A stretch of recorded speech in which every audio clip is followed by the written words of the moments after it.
He didn't come through the front door of the industry, he kicked it off the hinges.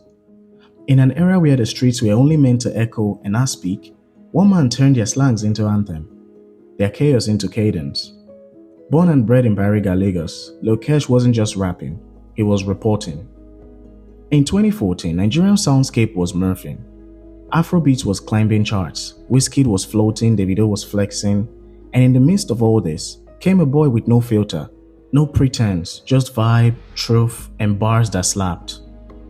From lyrically to Shoki, from YBNL Prince to the Emperor of Yagi, he gave a sound to the boys who wore slippers to school and still dreamed like they were wearing Yeezys. This is a story of Lil Kesh, the Hitmaker, the movement, the memory, and maybe the comeback king we didn't know we still needed. Lil Kesh was born March 17. He was just one of thousands of boys with a dream, a hustle, and an ear tuned to the pulse of the streets. Growing up, Kesh wasn't a choir boy or a prodigy. He wasn't singing in the church or serenading classmates.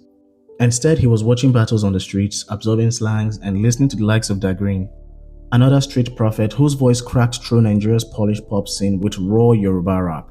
And when Dagreen passed in 2010, something inside Kesh cracked open. Jamming for your street or club, jamming for your area. If you catch me with your baby mommy, catch me with your sister. You won't call the phone boss for me, your Benny man. His first freestyle lyrically dropped like a time bomb. It was recorded raw, gritty, and without finesse, but it struck a nerve. The flow was reckless, the punchlines was pure street-coded poetry. And that was the magic. He wasn't pretending, he was the streets. You know what's crazy? Lyrically, it wasn't even a hit. It was respected. It was the freestyle that made the real ones nod and say, "This boy savvy." It was the kind of song that didn't climb the chart, it climbed your ears. You see, it takes one hit to blow up. It takes one cosign to shake the system. In 2014, Lil Kesh didn't just get a cosign, he got adopted by the emperor of the streets, Olamide himself. Olamide signed him to YBNL Nation, the most respected independent label in Nigeria at the time. A place where rawness wasn't polished, but amplified. And with that, the street got a new champion.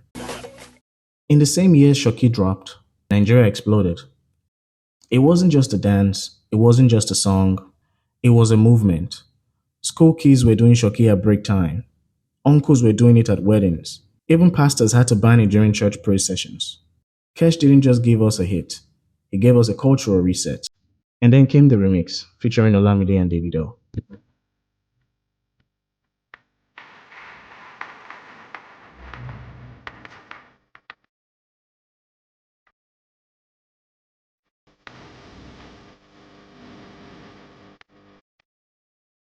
But Kesh wasn't just a one-hit boy.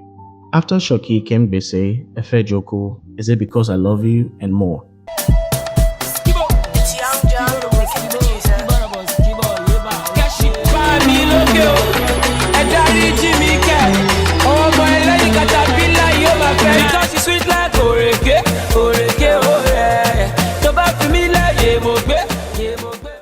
He had bangers, he had presence, he had one of the best debut runs in Nigerian hip-hop history. And in 2015, it all led to a moment that should have crowned him king. See, Lil Kesh had a 2-year run that most artists dream of. Shoki was everywhere, Bese shook the club, Efe Joko was on every DJ's rotation. The numbers, the influence, the movement, it was undeniable. So when the 2015 headies came around, one thing was clear. Next Rated had Kesh name written all over it. But then the envelope opened and Bobby called the wrong name. I said Ricardo Blanks. It's actually Ricardo Banks. Olamide couldn't stay quiet. He stormed the stage during Adekunle Gold's win speech and let it fly. Lil Kesh is our own Next Rated. Every single was a hit back to back, from lyrically to Shoki to Efe Joko. And then he dropped the mic, literally. The industry froze, fans were divided, blogs went nuclear. That night, the Next Rated award became a civil war. It wasn't just about Ricardo or Kesh. It was about the street value versus what the industry recognizes. Was it a popularity contest or a political playground? Either way, Kesh lost the trophy. But he won something bigger, loyalty. To many fans, he was robbed. And in the weeks that followed, Lil Kesh's name was everywhere. Memes, debate, playlist. He didn't need a plaque. He had the people. Here's what I find interesting. What if Kesh had won that award? Maybe the narrative today would be different. But what the headies didn't give him, the culture never stopped giving him. Relevance, replay value, and respect. The fire was still burning, and Kesh wasn't done. In fact, he was about to make his biggest power move yet. Every prince must one day leave the palace to become a king. In March 2016, Lil Kesh dropped his debut album titled Yagi, Young and Getting It. A title so bold it wasn't just a name, it was a declaration. The Yagi album was everything you expect from Kesh. Loud, proud, hilarious, hyper street, yet surprisingly introspective at times. Although the album was a success, some critics felt the album lacked cohesion. Others said he needed more depth. But one thing was clear, Lil Kesh wasn't afraid to bet on himself. He took the Shoki money and the YBNL fame and flipped it into a record label, a debut album, and a seat at the big boy table. And even though the mainstream spotlight started drifting elsewhere, the core fans never left. After Yagi, the music industry moved on like it always does, fast and unforgiving. Afropop was mutating. The music was getting softer, more global, and less raw. It was being inherited by the next set of hungry lions like Zlatan, Fireboy, Ashake. And somewhere in the background, Kesh got quiet. He still dropped music, just not with the same impact. Singles like No Fake Love, Shele Gongon, Rora, they buzzed but they didn't bang. And then the culture started asking questions. What happened to Lil Kesh? Did he fall off? The truth? He grew up. He evolved. Was it the right thing to do? Well, let's see. In 2020, in the midst of the pandemic and digital reset, Kesh tried to fire back. He dropped a project called Ecstasy. But what you will notice listening to the album is that the sound is cleaner, more refined, less lamba, and more feels. If you compare this to his other sounds, you can tell that there's a clear shift. He wasn't trying to bring back the old vibe anymore. He was growing up. The street boy now has had experiences, scars, and perspective. But did the audience grow with him? Not all of them. You see, Nigeria's music is a revolving door, and fans forget fast. While his peers like Ricardo Banks faced similar fading, others like Fireboy, Rema, Ashake exploded. But for Lil Kesh, it was never about trending.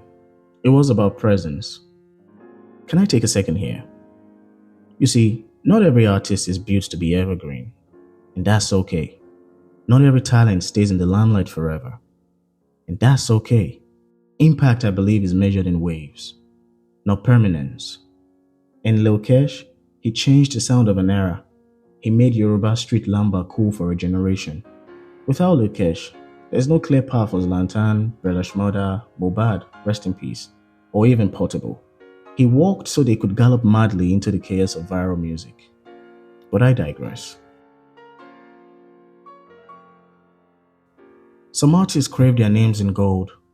Others, they leave footprints in the mud so the ones coming behind could know where to step. Lil Kesh didn't just drop hits. He was the bridge between raw street hop and mainstream Afropop. Before Lil Kesh, the street sound wasn't celebrated. It was tolerated. It was loud, it was dirty, kinda unserious. But Kesh made it cool. He made it youthful. Believe it or not, he brought street lingo into the living rooms of elites. And the Shoki dance was being done in Banana Island and Bariga alike.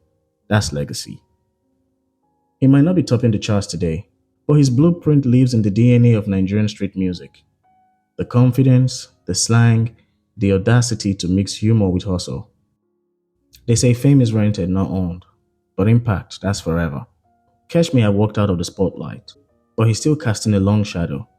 He's not done, not even close. Every now and then he drops something to remind you, I'm still young and I'm still getting it. Salute.